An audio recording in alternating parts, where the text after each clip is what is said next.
ओम नमो भगवते वासुदेवाय नमः। दोस्तों, सावन 2023 में इस बार प्रत्येक त्योहार पर दिव्य और दुर्लभ संयोग बनते जा रहे हैं। ऐसा ही दिव्य दुर्लभ संयोग 27 अगस्त को पड़ने जा रहा है, क्योंकि इस दिन सबसे बड़ी एकादशी पुत्रदा एकादशी पड़ने जा रही है।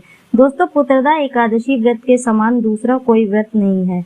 इस व्रत के अनुसार उसका फल भी प्राप्त होता है। दोस्तों, जिन्हें संतान में होने में बाधाएं आती हैं या जिन्हें पुत्र प्राप्ति की इच्छु हो, उन्हें पुत्रदा एकादशी का व्रत अवश्य ही रखना चाहिए और इसके साथ व्रत से जुड़ी कहानी भी अवश्य सुननी चाहिए, क्योंकि यह व्रत बहुत ही शुभ और फलदायक होता है। इसलिए संतान प्राप्ति इच्छु भक्तों को इस दिन श्रद्धा और भक्ति के साथ यह व्रत रखकर अगले ही दिन व्रत का पारण करना चाहिए, जिससे उनकी मनोकामनाएं पूर्ण हो सके। साथ ही साथ संतान प्राप्ति से जुड़ी समस्याओं के निवारण के लिए भी इस व्रत का रखा जाता है। इसी के साथ हो सके तो दोस्तों, हम आपको इस एकादशी से जुड़े अचूक उपाय और असरदार उपाय बताने जा रहे हैं, जिनको करने के मात्र से ही अचूक संतान के सुखों की प्राप्ति होगी। इसलिए वीडियो में अंत तक जरूर बने रहें। दोस्तों, स्वागत है आप सभी का एक बार फिर से। दोस्तों, यदि आप भी श्री हरि विष्णु की कृपा अपने जीवन में पाना चाहते हैं तो इस वीडियो को लाइक करके कमेंट में जय श्री हरि विष्णु लिखना ना भूलें। इसी के साथ चैनल को सब्सक्राइब भी जरूर कर लीजिएगा। दोस्तों, इस बार साल 2023 में पुत्रदा एकादशी का व्रत रखा जाएगा। 27 अगस्त को रविवार को पुत्रदा एकादशी साल में 2 बार आती है, एक साल के महीने में और दूसरी पौष के महीने में। और एकादशी के दिन व्रत रखे जाने वाले भक्तों को एक दिन पहले ही दशमी तिथि की रात को नियमों का पालन प्रारंभ कर देना चाहिए। फिर सुबह सूर्योदय से पहले उठकर नित्य कर्मों से निश्चित होकर स्नान करके शुद्ध और स्वच्छ धुले हुए वस्त्र धारण करके भगवान श्री हरि का ध्यान करना चाहिए। यदि संभव हो सके तो किसी पवित्र नदी में स्नान करना चाहिए, नहीं तो आप घर पर ही स्नान के जल में गंगा जल मिलाकर स्नान कर सकते हैं।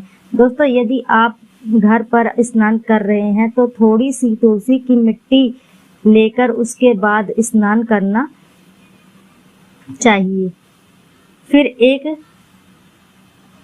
क्योंकि यह पुत्रदा एकादशी है, क्योंकि इस दिन भगवान श्री हरि के साथ साथ भगवान श्री कृष्ण भी पूजा भी करनी चाहिए। दोस्तों, भगवान श्री कृष्ण बाल गोपाल स्वरूप की पूजा करने से संतान से जुड़ी हुई समस्याएं दूर हो जाती हैं। दोस्तों, एकादशी प्रारंभ होगी 27 अगस्त रविवार को 12:09 पर। दोस्तों, देखा जाए तो 26 अगस्त शनिवार की तिथि मध्य रात्रि का ये समय होगा और एकादशी तिथि समाप्त होगी 27 अगस्त रविवार की रात को ही 9:32 पर। इस प्रकार से रविवार के दिन सारा दिन ही एकादशी तिथि रहेगी। रात के समय द्वादशी तिथि प्रारंभ हो जाएगी। द्वादशी तिथि प्रारंभ होगी 27 अगस्त रविवार की रात को 9:33 और समाप्त होगी 28 अगस्त सोमवार की शाम को 6:23 पर। यदि आपने एकादशी का व्रत रखा है तो आप पुत्रदा एकादशी का व्रत खोल सकते हैं 28 अगस्त सोमवार की सुबह 6:12 से लेकर 9:45 के अंदर, क्योंकि सावन का महीना चल रहा है।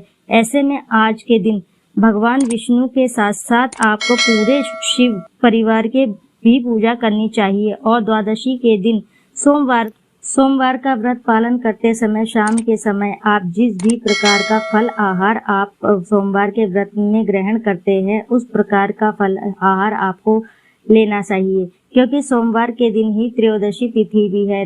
क्योंकि त्रयोदशी तिथि में प्रदोष व्रत रखा जाता है, तो यदि आप प्रदोष व्रत रखना चाहते हैं तो प्रदोष व्रत में भी आपको बिल्कुल यही विधि ही अपनानी है। एकादशी व्रत यदि आपने रखा है तो सुबह पारण करते समय यदि आप तुलसी पत्र पे अपना व्रत खोल सकते हैं और प्रदोष व्रत में भी आप प्रारंभ कर सकते हैं। तो आइए दोस्तों, बात कर लेते हैं कि अब आप शांति पूर्वक इस व्रत की कथा सुने। इसे सुनने मात्र से ही वाजपेयी यज्ञ का फल प्राप्त होता है। द्वापर युग के प्रारंभ में महेशमती नाम की एक नगरी थी जिसमें महीजित नाम का राजा राज्य करता था, लेकिन पुत्रहीन होने के कारण उसका मानना था कि जिसके संतान न हो उसके लिए यह लोक और परलोक दोनों ही दुखदायक होते हैं। पुत्र सुख की प्राप्ति के लिए राजा ने अनेकों उपाय किए, परंतु राजा को पुत्र की प्राप्ति नहीं हुई। वृद्धावस्था आती देखकर राजा ने प्रजा के प्रतिनिधियों को बुलवाया और कहा, हे प्रजा जनों, मेरे खजाने में अन्याय से उपार्जन किया हुआ धन नहीं है, न मैंने कभी देवताओं तथा ब्राह्मण का धन छीना है, कभी भी किसी दूसरे की धरोहर को मैंने नहीं ली है।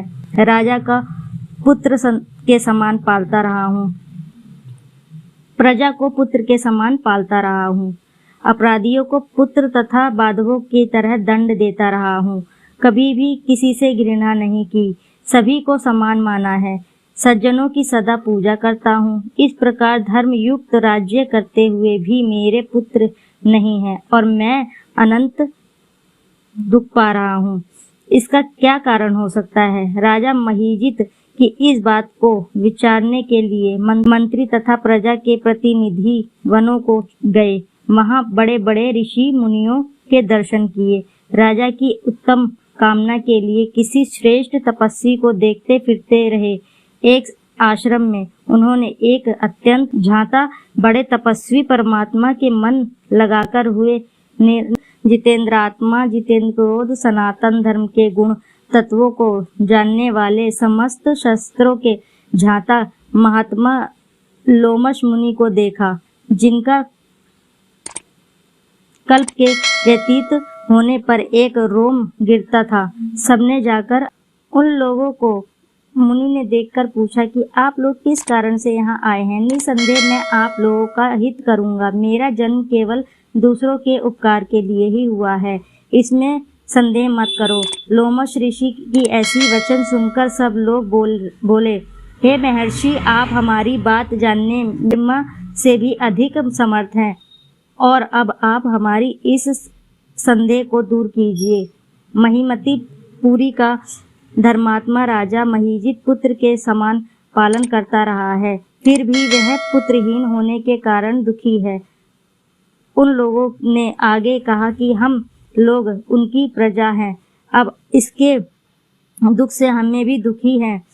आपके दर्शन से ही हमें पूर्ण विश्वास है कि हमारा यह संकट अवश्य ही दूर हो जाएगा, क्योंकि महान पुरुषों के दर्शन मात्र से ही उनके कष्ट दूर हो जाते हैं। अब आप कृपा करके राजा के पुत्रों होने के का उपाय बताएं।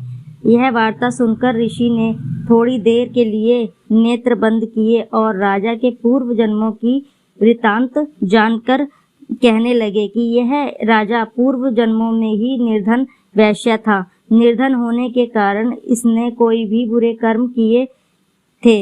यह एक गांव में दूसरे गांव व्यापार के लिए जाया करता था। एक समय ज्येष्ठ मास के शुक्ल पक्ष की द्वादशी के दिन मध्य के समय वह 2 दिन के से भूखा प्यासा था। वह एक जलाशय पर जल पीने गया था। उसी स्थान पर एक तत्काल की ब्याई हुई प्यासी गौ जल पी रही थी। राजा ने उस प्यासी गौ को जल पीते हुए हटा दिया और स्वयं जल पीने लगा। इसीलिए राजा को यह दुख सहना पड़ा। एकादशी के दिन भूखा रहने से ही वह राजा हुआ।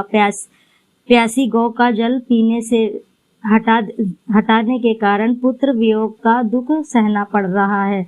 ऐसा सुनकर सब लोग कहने लगे, हे ऋषि, शास्त्रों में पापों का प्रायश्चित भी तो लिखा है, अर्थात जिस प्रकार राजा का यह पाप नष्ट हो जाए, आप ऐसा उपाय बताइए। लोमश मुनि ने कहने लगे कि श्रावण शुक्ल पक्ष की एकादशी को, जिसने पुत्रप्रदा एकादशी भी कहते हैं, तुम सब लोग व्रत करो और रात्रि को जागरण भी करो, तो इससे यह राजा का पूर्व जन्म का पाप अवश्य ही नष्ट हो जाएगा। साथ ही राजा को पुत्र की अवश्य ही प्राप्ति होगी। लोमश ऋषि के ऐसे वचन सुनकर मंत्रियों सहित सारी प्रजा नगर को वापस लौट गई और जब श्रावण शुक्ल पक्ष एकादशी आई तो लोमश ऋषि के अनुसार सबने पुत्रप्रदा एकादशी पर व्रत किया। इसके पश्चात एकादशी के दिन इसके पुण्य का फल राजा को दिया गया। उस पुण्य के प्रभाव से रानी ने गर्भ धारण किया और प्रसव काल समाप्त होने के पश्चात बड़ा तेजस्वी पुत्र हुआ।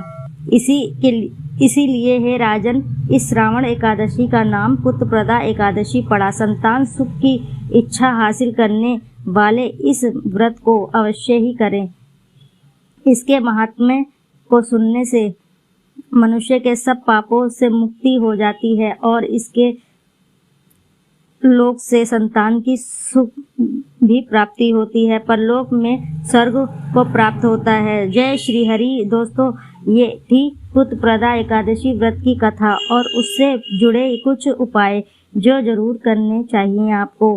तो दोस्तों, आपको वीडियो कैसा लगा? यदि वीडियो पसंद आई हो तो वीडियो को लाइक करके साथ ही चैनल को जरूर सब्सक्राइब कर लें। दोस्तों, ये जानकारी आपको अमूल्य रुपये खर्च करने पर भी कोई नहीं देगा। तो दोस्तों, कमेंट में एक बार श्री हरि जरूर लिख दें।